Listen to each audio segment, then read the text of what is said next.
perkembangan teknologi informasi berbasis akulturasi Islam dan budaya. Mari bergabung dengan program studi pendidikan agama Islam Fakultas Tarbiyah Institut Agama Islam Negeri Parepare.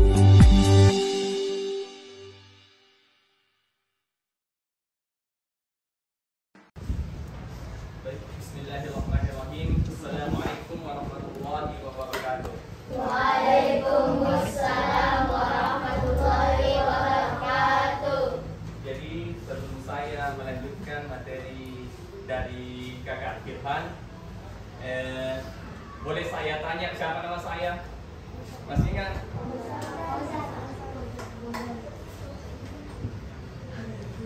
Jadi saya di sini akan menjelaskan tentang fungsi Al-Quran. Jadi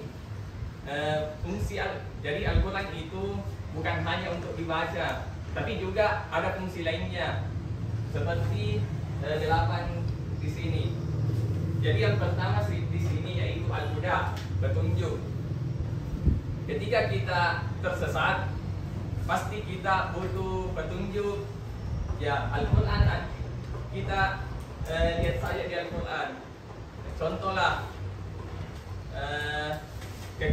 ketika kita baku bombe sama teman tak. Ada baku bombe di sini di kelas? Tidak ada ji. Alhamdulillah. Kita lihat di Al-Quran bahwa Al-Quran itu nalarang kita baku bombe, nalarang kita berkelahi. Tidak boleh berkelahi ya. Jadi Al-Huda ini, Al-Quran itu biasa dibilang Al-Huda adalah petunjuk. Jadi apa itu Al-Huda? Petunjuk. Yang kedua Al-Furqan, pembeda antara hak dan yang batil. Jadi di dalam Al-Quran itu ada yang menjelaskan tentang sebuah kesalahan, bilang oh salah kalau pacaran, salah kalau mabuk.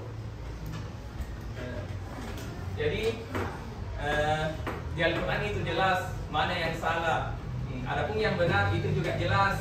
Contohlah nasuruh ki sholat, nasuruh ki berteman dengan baik-baik. Tidak boleh bermusuh-musuhan. Jadi apa itu Al-Furqan? Berbeda antara yang hak dan yang batil. Yang kedua itu Burhan, Al-Burhan atau bukti kebenaran. Jadi seperti yang Kakak Firhan tadi jelaskan bahwa di dalam Al-Quran itu ada dijelaskan bahwa ada lautan yang terpisah, tidak boleh digabung. Sekarang itu terbukti kebenarannya. Jadi Al-Quran itu adalah bukti kebenaran atau biasa dibilang Al-Burhan. Jadi apa itu Al-Burhan? Bukti kebenaran. Adapun yang keempat yaitu zikir, al-zik atau tazkirah atau biasa dibilang peringatan. Jadi contohlah Allah melarang kita dari dalam Al-Quran, melarang kita untuk menyekutukannya. Contohlah menyembah patung-patung. Jadi siapa menyembah patung-patung akan dimasukkan ke dalam neraka. Jadi nak ancam ki, peringatan supaya tidak menyembah ki kepada yang lain. Jadi al-zik atau tazkirah biasanya berarti peringatan. Adapun yang kelima yaitu penyembuh dan obat. Contohlah biasa kalau sakit ki, biasa najak-najak ki mama tak atau nenek tak. Sebenarnya bisa saja ki juga baca-baca diri tak. Contohlah siapa nama tak? Alika. Contohlah Alika sakit toh. Bisa ki contohlah baca Al-Fatihah, bilang ya Allah sembuhkan begini, berikan kesehatan. Jadi Al-Quran itu bisa menjadi penyembuh untuk penyakit-penyakit. Yang keenam yaitu al-mau'izah, nasihat atau pelajaran. Jadi di dalam Al-Quran itu banyak dibilang kisah-kisah Nabi. Contohlah kisah Nabi Musa. Jadi di dalam kisah Nabi Musa ini, di dalam Al-Quran ini ada kisah Nabi Musa yang mengandung banyak nasihat atau pembelajaran.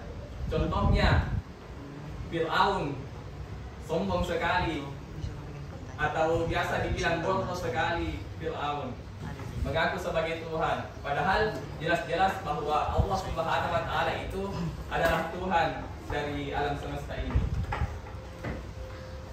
Adapun yang ketujuh yaitu rahmat atau rahmat.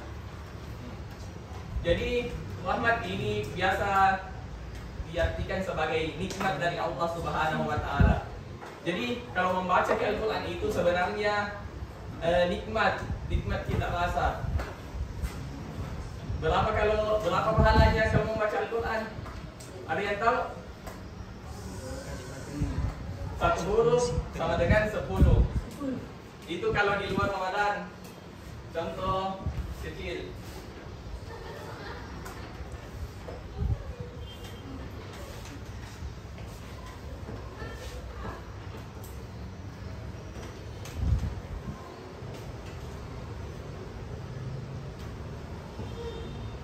Bacaan ini siapa bisa baca?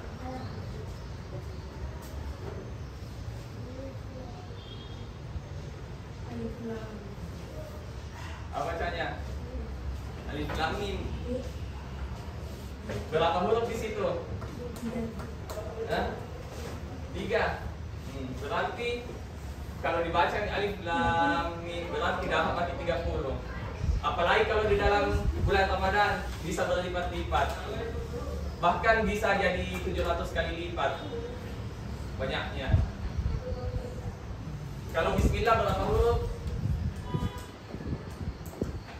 Siapa tahu?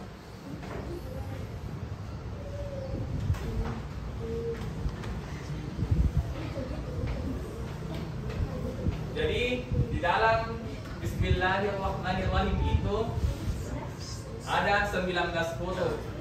Jadi baru saja Bismillahirrahmanirrahim dibaca dapat maki 190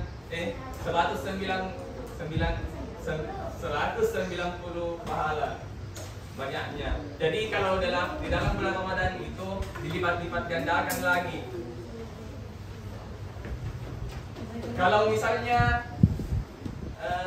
Al-Ikhlas, siapa hafal soal Ikhlas? Siapa bisa baca? Tunjuknya, nah, coba ini baca. Surah Al-Ikhlas, Qul Huwallahu Ahad.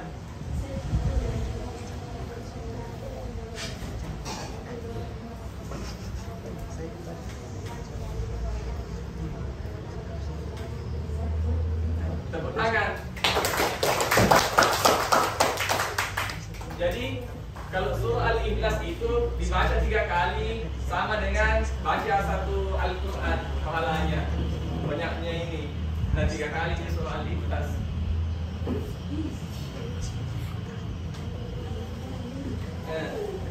Kita lanjut ya.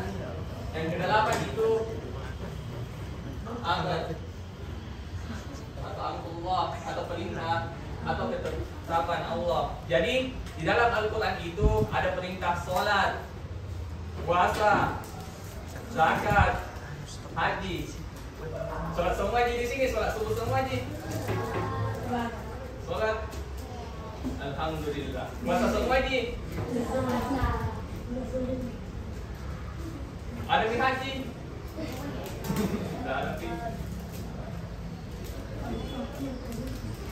Jadi kesimpulannya dari pembelajaran dari Kakak Fauzan ya, yaitu bahwa Al-Quran itu bukan hanya dibaca, tapi juga diteladani, diikuti maunya Al-Quran seperti perintah, nasihat, bahkan Al-Quran bisa saja menjadi penyembuh bagi kita semua. Mungkin saja itu dari saya ya. Terima kasih. Assalamualaikum warahmatullahi wabarakatuh. Waalaikumsalam warahmatullahi wabarakatuh.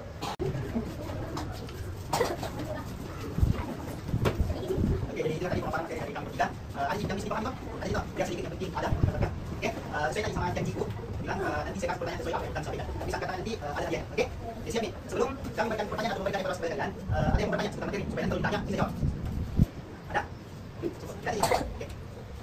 Baiklah. Dari pertanyaan pertama, anak-anak yang tahu apa pengertiannya Al-Quran secara bahasa dan sila? Oke.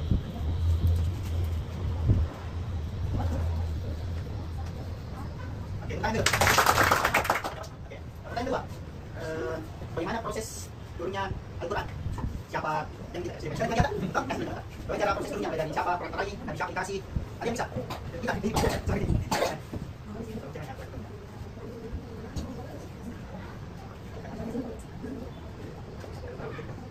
Oke, lanjut. Oke, kita tadi. Oke, untuk materi, untuk pertanyaan materi selanjutnya. Baik,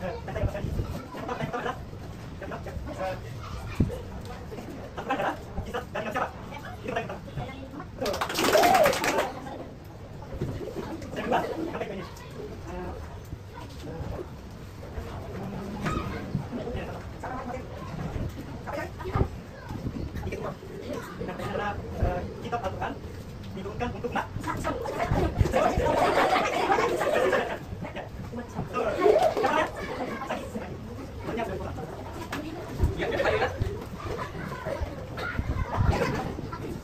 Fungsi Al-Quran agak berarti?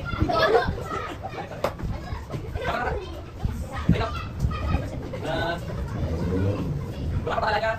Membaca satu baca. Saya untuk semuanya. Ini yang pertama. Bisa. Sama dengan tulis mana nih? Kita tuh ada lagi kamu tadi. Kamu tadi.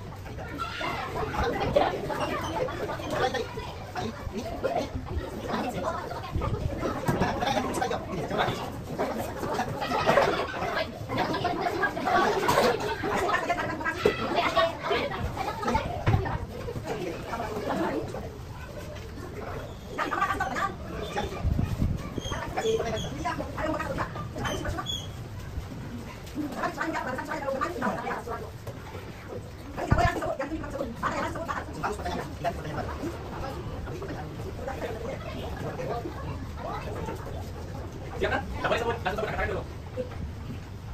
Surat apa yang dipakai 3 kali setelah dengan membaca surat Al-Quran? Tiga. Ini pertanyaan, surah apa yang pertama kali turun? Oke. Surah apa yang ada bukan buat dua macam diturunkan Al-Quran di Makkah dan di Madinah?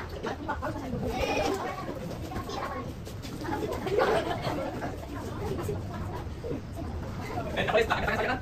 Surah. Kita selain kita Al-Quran. Demikian. Baik, mari kita mulai. Karena berapa lagi sekarang Al-Quran? Tiga. Bukan kesulitan saya.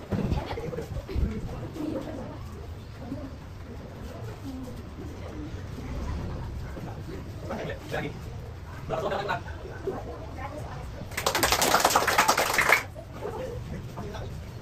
Berapa tahun diturunkan prosesnya Al-Quran? Ya,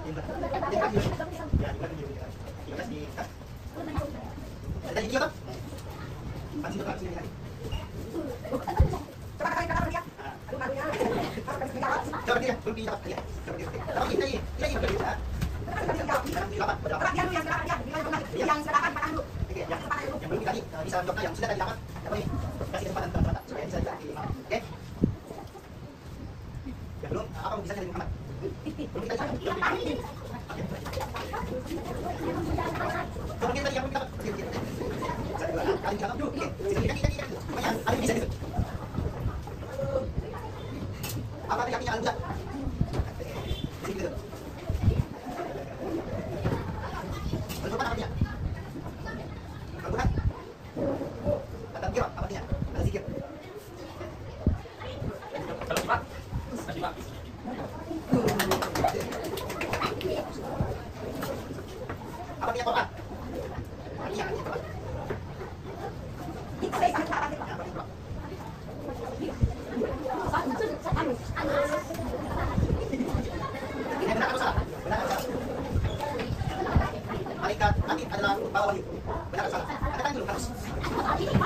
salah. Al-Quran diturunkan selama 20 tahun.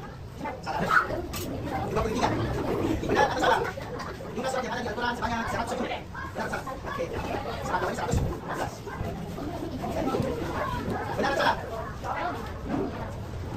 Surat yang pertama turun adalah surat Al-Fatihah. Salah. Benar atau salah? Sama. Benar atau salah? Al-Quran diturunkan kepada kita. Benar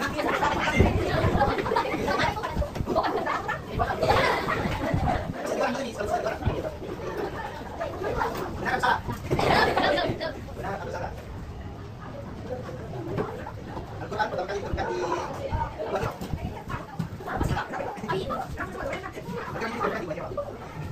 Benar atau salah? Al-Quran diturunkan pada tanggal 19 Ramadan. Yang turunnya penting.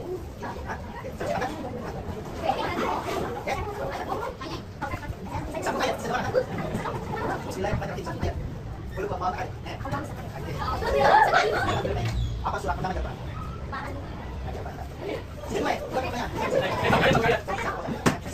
Pengayatan? Manusia dewasa kita orang.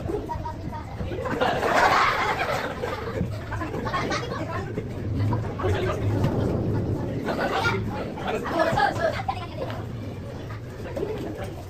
Ini nanti orang lagi.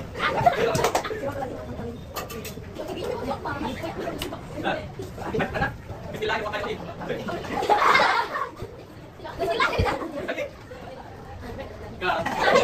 Karena bismillahirrahmanirrahim itu termasuk soal Fatihah. Tapi sekarang bismillahirrahmanirrahim itu Fatihah. Oke, dapat semua? Siapa yang tanya apa ini? Berapa kita dapat?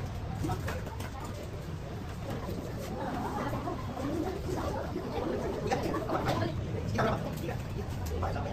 3. Oke, ada. 10 sampai berapa? Sampai. Oke, jadi berakhirnya tadi pertanyaan-pertanyaan yang diajukan oleh kalian, maka berakhir pula pelajaran kita pada hari ini. Kami ucapkan terima kasih kepada adik-adik sekalian karena telah ikhlas mengikuti pelajaran pada pagi hari ini, dan jangan lupa kita berterima kasih kepada ibu yang memberikan kesempatan untuk melakukan pembelajaran kepada kami. Kami tutup dengan ucapan Assalamualaikum warahmatullahi wabarakatuh.